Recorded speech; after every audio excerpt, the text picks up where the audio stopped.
Bharat Ratna doctor Bhimrao Ambedkar को कोटि कोटि नमन। ये कार्यक्रम डॉक्टर भीमराव अंबेडकर के जीवन पर आधारित है, जहां भारत की जनता के प्रति उनके योगदानों को पूरी सजगता से चित्रित और रेखांकित करने का प्रयास है। कार्यक्रम में दिखाई गई घटनाएं लब्ध प्रतिष्ठ पुस्तकों से ली गई हैं। इस कार्यक्रम के जरिए चैनल की ओर से एक विश्वसनीय, सजग और सकारात्मक प्रयास है कि डॉक्टर बाबा साहेब भीमराव अंबेडकर के जीवन की संघर्ष यात्रा एवं गौरव गाथा पूरे आदर के साथ घर घर पहुंचे और उनके योगदानों से सभी संपूर्णता में परिचित और आह्लादित हों। तो ठीक है, फिर हम अपनी सारी लड़ाइयां खत्म कर देते हैं, क्योंकि ऊंची जात वालों से हम यही तो लड़ाई लड़ रहे हैं।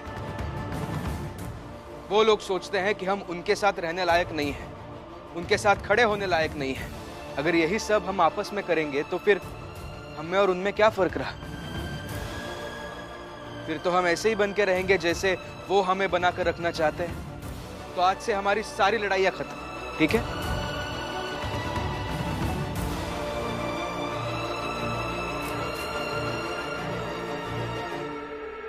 माफ कर दीजिए मुझे भीम भैया। दीपक, जाओ और अपने बाबा से बात करो और उन्हें समझाओ कि ये तुम्हारी उम्र ब्याह करने की नहीं है। जाओ दीपक। चलिए बाबा बात करने, और मुझे माफ कर दीजिए।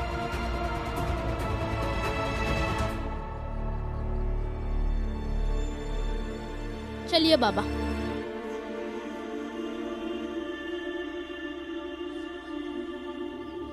शोभा काकी, आप चिंता मत कीजिए, अभी सब कुछ वैसे ही होगा जैसे आप और हम सब चाहते हैं। हाँ शोभा काकी, और हम सब आपके साथ हैं। भीम, रमा, सोची थी पति इतने साल बाद लौट कर आया तो बेटे और पति के साथ एक नए जीवन की शुरुआत करूंगी, लेकिन यहाँ तो एक नया ही नाटक शुरू हो गया।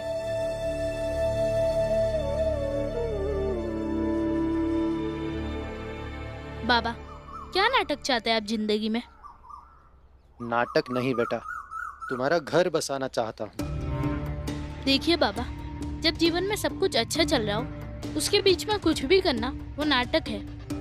और घर बसा है ना मेरा, आप हैं, मैं हूँ, आई है, अब क्या घर बसाना? हम तीनों के बीच एक और आ जाएगा, तुम्हारी पत्नी। तो वो मेरी, तुम्हारी, तुम्हारे माँ की सेवा करेगी और सुबह से लेकर शाम तक हम सबकी जरूरतों का ख्याल रखेगी, चाय से लेकर नाश्ते तक और घर की सफाई से लेकर तुम्हारे पैर दबाने तक। सोचो कितना अच्छा जीवन होगा। मतलब बाबा, आप एक नौकरानी लाना चाहते हैं? नौकरानी नहीं बेटा, पत्नी बोल रहा हूँ।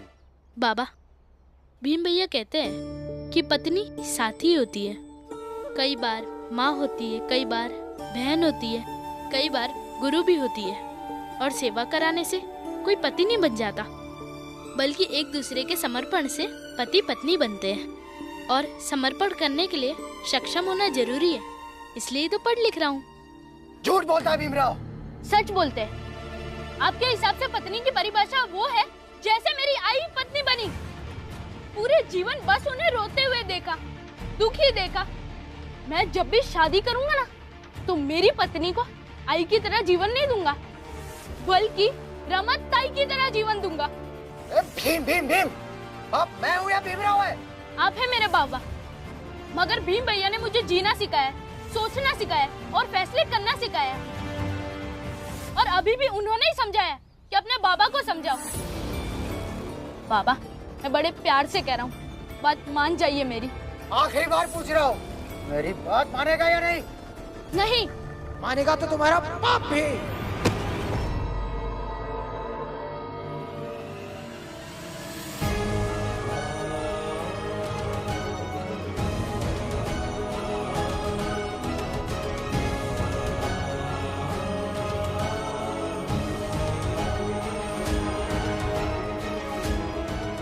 दीपक, पुरुषोत्तम काका, बाप होने का मतलब ये नहीं होता कि अपने बेटे को मारते रहें। जैसे बेटा या बेटी पर दबाव होता है अच्छी संतान बनने का, वैसे ही माँ बाप पर दबाव होना चाहिए अच्छे माँ बाप बनने का।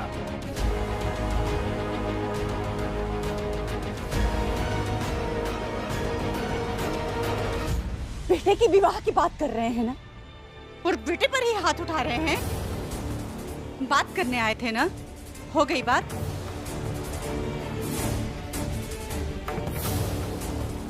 चल बेटा घर चल। घर नहीं आई, आज रविवार है, आज स्कूल नहीं जाना है। भीम भैया की लड़ाई में साथ देने जाऊंगा। कुछ तो करना होगा, कुछ तो उपाय ढूंढना होगा।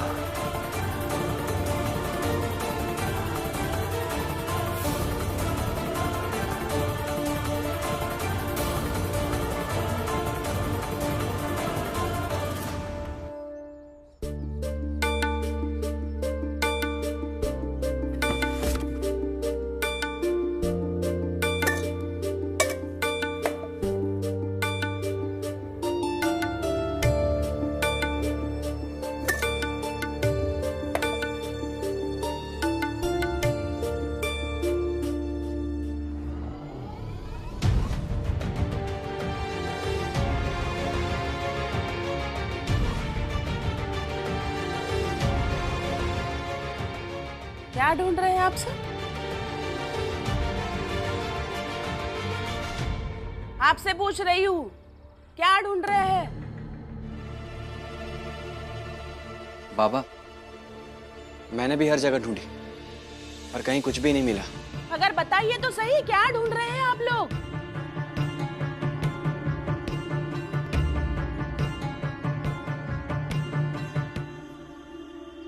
यही कुछ खुले पैसे जिससे भीम कागज खरीद सके, क्योंकि आज कागज खरीदने के पैसे खत्म हो गए हैं। बात तो ऐसे कर रहे हैं जैसे कितने पैसे हैं हमारे पास। और हाँ, जो एक दो पैसे थे वो मैंने पहले ही छुपा दिए।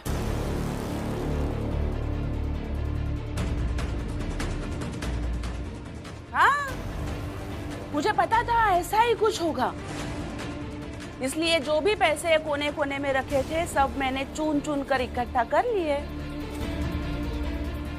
और अपने आंचल में बांध लिए। देखो,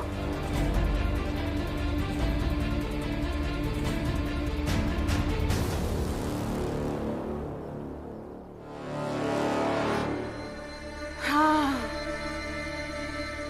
ये सब करते करते हाथ भी कट गया, लेकिन आज दर्द नहीं कर रहा। पता है क्यों? क्योंकि आज मैंने भीमराव को सवाल पूछने, घूम घूम कर नौटंकी करने से रोक दिया। और आज जैसे आप सोच रही है, वैसे मेरे पति के दुश्मन भी सोच रहे होंगे।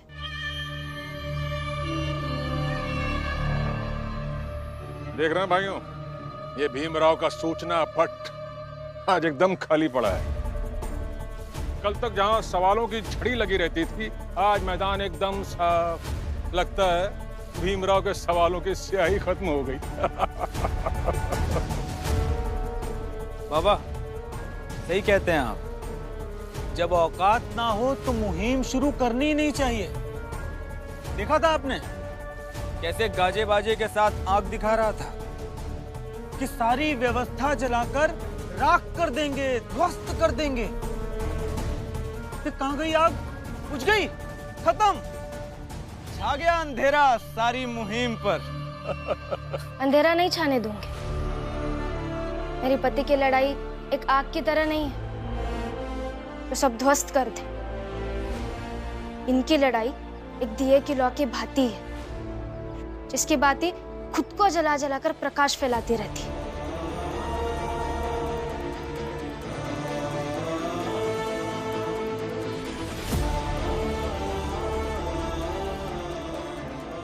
अंधकार का साम्राज्य नहीं होने देती।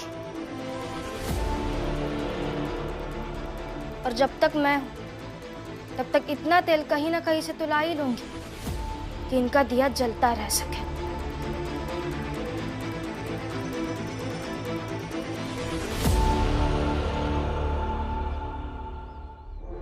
और मुझे अंदाजा था कि अगर कहीं किसी ने गलती से पैसे रख दिए होंगे तो आप वो भी ले लेंगे, और अपनी ईर्ष्या में आप हमारा कमरा तलाशना भूल गई। इसीलिए मैंने अपने कमरे की हर एक चीज छान मारी और जो भी पैसे मिले वो ले लिए।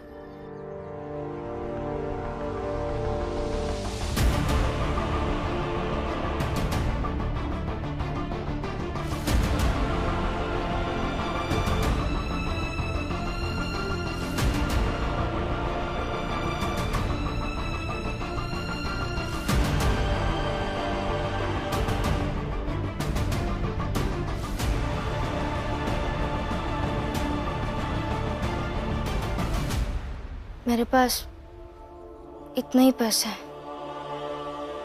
इससे जितने कागज आएंगे आज उतने सवाल लिखे।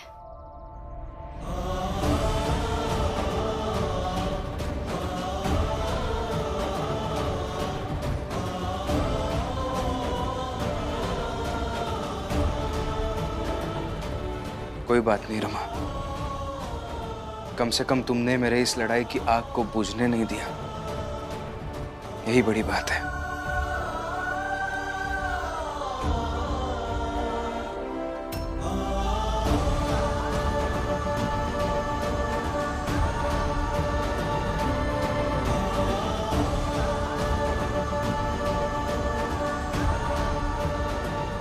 चलता हूँ बाबा।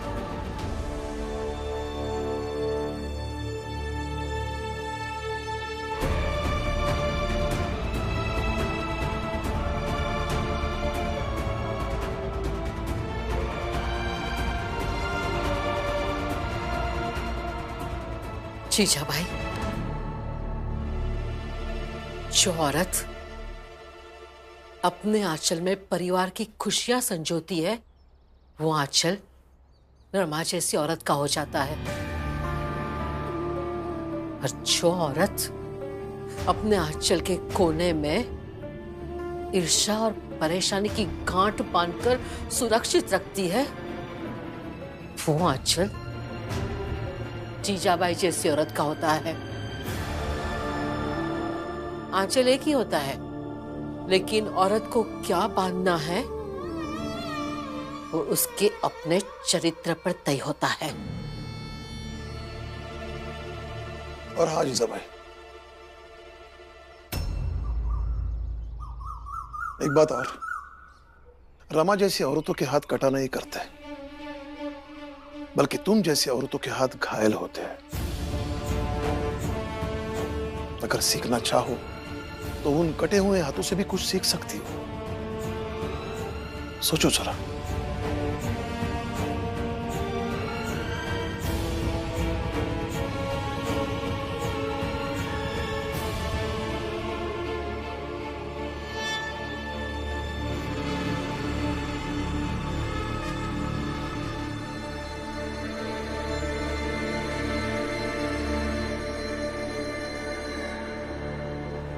चाहे मैं जितनी बार हारूं, लेकिन लड़ना छोड़ूंगी नहीं। लड़ती रहूंगी, कभी ना कभी तो जीतूंगी। मालिक, मालिक, मालिक। क्या हुआ? वो भीमराव हमें जीने नहीं देगा मालिक। क्या किया उस भीमराव ने? मेरे बेटे को इतना दूषित कर दिया अपने विचारों से कि वो अब मेरी सुनता ही नहीं है। बताइए मैं क्या करूं? अरे ऐसे कैसे नहीं सुनेगा? बाप है तो उसका, उसे सुनना पड़ेगा। तुम्हारे जैसे बाप को ना जाकर मर जाना चाहिए। कि किसी काम के नहीं हो तुम। हाँ हाँ, हमारा बेटा ऐसा कुछ करता तो इतने थप्पड़ मारते कि मार मार के बेहोश कर देते। मानेगा तो तुम्हारा बाप भी।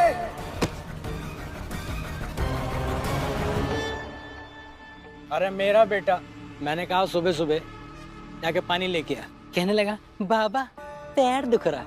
मैंने कहा लगा 4 थप्पड़। हाँ? डर से रो रहा है। बेटा हो क्या नहीं सुनेगा? सुना, ऐसे होते हैं बाप, और एक तू है। मालिक मैंने भी हाथ उठाया था, लेकिन उस भीमराव ने पकड़ लिया और मुझे ज्ञान देने लगा। कुछ नहीं हो सकता तेरे से। अरे तो बाप के लाने के लायक नहीं है। सही बोला।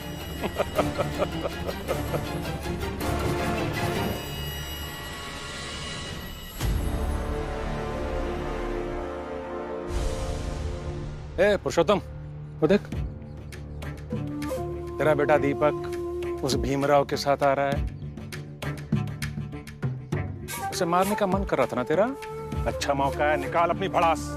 और यहाँ वो भीमराव भी कुछ नहीं कर पाएगा, हम है ना, हम संभाल लेंगे। मन भर के मार लेगा दीपक को तो तेरे मन को थोड़ी शांति मिलेगी, समझा? छूकर दिखाए कोई, भीम भैया केस कर देंगे।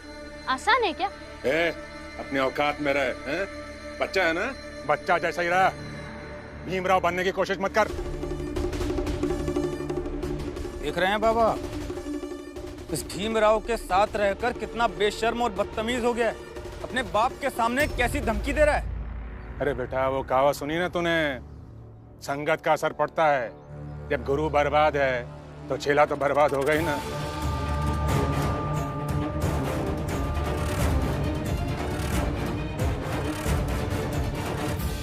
दीपक, तुम इनकी बातों पर ध्यान मत दो। ये लो कागज लो और सवाल लिखो।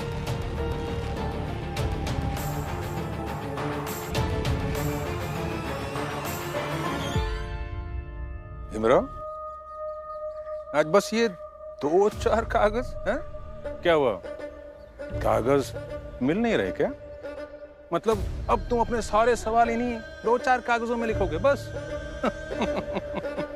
मेघनाथ जी, वैसे तो वो एक ही पर्ची होगी जो सवाल सही व्यक्ति तक पहुंचाएगी। आज तो फिर भी हमारे पास 2-4 पर्चियां हैं। तो आज 2-4 हैं तो कल के लिए कुछ बचा नहीं होगा ना भीमराव?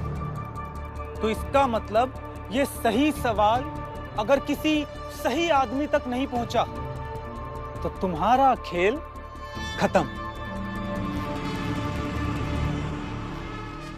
महिपाल जी, आप तो मुझे कॉलेज से देखते आए हैं ना, अच्छे से जानते हैं, पहचानते हैं आप मुझे, फिर भी ऐसे बातें करते हैं। अगर मैं ऐसे ही रोज कल कल की सोचता रहा तो मेरा आज कभी अच्छा नहीं होगा। इसलिए कल के बारे में कल सोचूंगा। हो गया दीपक? हो गया भीम भैया। तो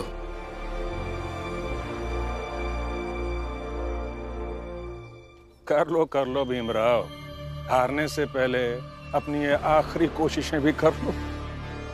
सही है, चलो चलते हैं।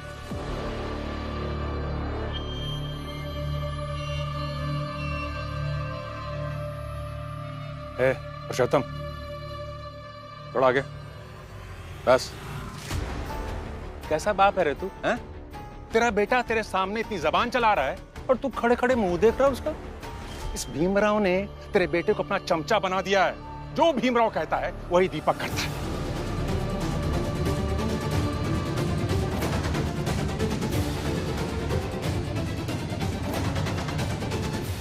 ये सब देखकर तुझे नफरत नहीं होती उस भीमराव से? होती है। अरे गुस्सा आता है कि नहीं उस भीमराव पर? बहुत ज्यादा। तो इससे अच्छा मौका नहीं मिलेगा अपना बदला लेने का। सुन, वो भीमराव के हाथ में जो सवालों के कागज हैं ना, तो उससे छीन और भाग जा। और तब तक भागना जब तक कि वो दौड़ते दौड़ते थक ना जाए। जब वो दोनों थक कर चूर हो जाए ना, तो वो कागज उनके मुंह पर फाड़ कर फेंक देना। तब समझ आएगा उस भीमराव को कि पुरुषोत्तम क्या चीज है, और तेरा थोड़ा बदला भी पूरा हो जाएगा। आई बात समझ में? अरे सोच क्या रहा है? अरे जाओ उसके पीछे, इससे तेरा गुस्सा भी शांत होगा। चाचा भाग भाग।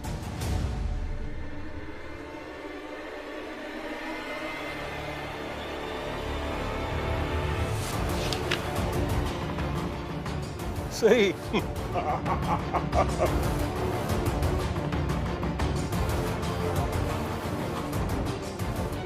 अरे भीमराव, तुमने इसके बेटे को छीना है तो ये तुमसे कागज तो छीन ही सकता है।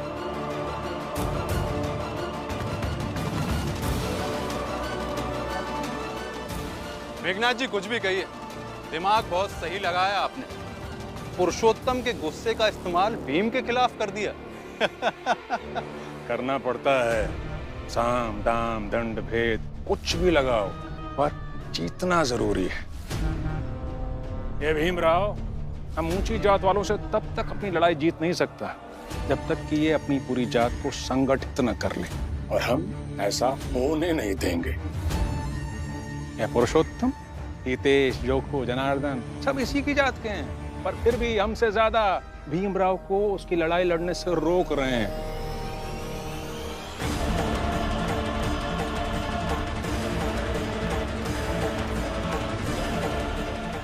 बाबा, अब ये भीमराव करे अपनी ऊर्जा खर्च पुरुषोत्तम को पकड़ने में।